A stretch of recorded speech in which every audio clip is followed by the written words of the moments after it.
Bhopal gas त्रासदी, एक मानव निर्मित आपदा। 3 दिसंबर 1984 की रात भारतीय इतिहास में एक भयावह घटना के रूप में अंकित हो गई।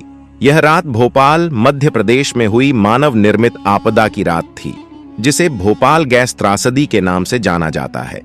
इस दुर्घटना ने लाखों लोगों के जीवन को प्रभावित किया और इसे विश्व की सबसे बड़ी औद्योगिक त्रासदियों में से एक माना जाता है। यह त्रासदी न केवल जानमाल की हानि का कारण बनी, बल्कि सरकार और उद्योगों द्वारा सुरक्षा और निगरानी की कमी को भी उजागर किया। भोपाल गैस त्रासदी यूनियन कार्बाइड इंडिया लिमिटेड के कारखाने में हुई। यह कंपनी अमेरिका की यूनियन कार्बाइड कॉरपोरेशन की सहायक थी और यहां कीटनाशक बनाने के लिए अत्यधिक विषैली रसायन मिथाइल आइसोसाइनेट का उपयोग किया जाता था। MIC एक खतरनाक और ज्वलनशील रसायन होता है, जिसकी थोड़ी सी मात्रा भी मानव शरीर के लिए बेहद घातक हो सकती है। यह कारखाना 1969 में स्थापित किया गया था और इसमें 1970 के दशक में कीटनाशक उत्पादन की शुरुआत हुई थी। 1980 के दशक की शुरुआत में कंपनी को वित्तीय कठिनाइयों का सामना करना पड़ रहा था, जिससे लागत को कम करने के लिए सुरक्षा उपायों और रखरखाव में कटौती की गई। सुरक्षा प्रणालियों की अनदेखी और उपकरणों की उचित देखभाल न होने के कारण कारखाने में कई समस्याएं पैदा होने लगीं, जो बाद में एक बड़े हादसे का कारण बनी। 2 और 3 दिसंबर 1984 की रात को एक बड़ी मात्रा में पानी का रिसाव मिथाइल आइसोसाइनेट टैंक में हो गया। इसके कारण MIC और पानी के बीच तीव्र रासायनिक प्रतिक्रिया हुई, जिससे गैस का अत्यधिक दबाव बन गया। रात लगभग 12:30 बजे यह दबाव इतना बढ़ गया कि सुरक्षा वाल्व खुल गया और जहरीली गैस का रिसाव शुरू हो गया।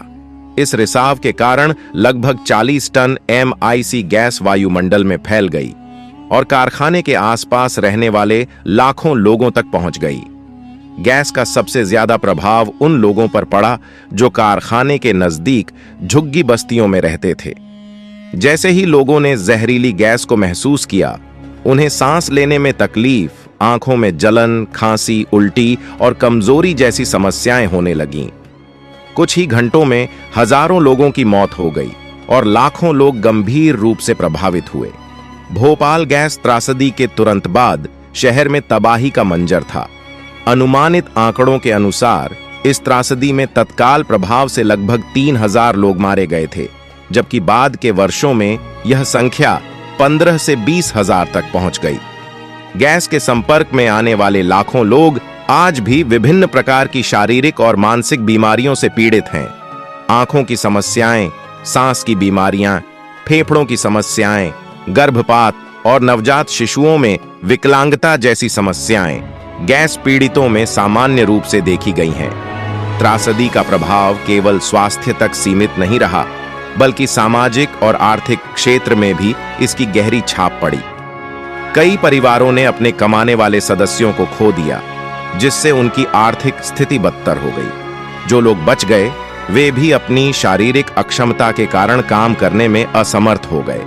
इसका असर कई पीढ़ियों तक देखा गया, क्योंकि गैस पीड़ितों की अगली पीढ़ी भी विकलांगता और बीमारियों के साथ पैदा हो रही थी। त्रासदी के बाद भारत सरकार और अंतर्राष्ट्रीय समुदाय का ध्यान इस ओर आकर्षित हुआ। यूनियन कार्बाइड कंपनी के खिलाफ मुकदमे दायर किए गए। हालांकि कंपनी के मालिक और अधिकारियों को न्याय दिलाने में कई साल लग गए। 1900 भारत सरकार और यूनियन कार्बाइड के बीच एक समझौता हुआ, जिसके तहत कंपनी ने $470 मिलियन का मुआवजा दिया।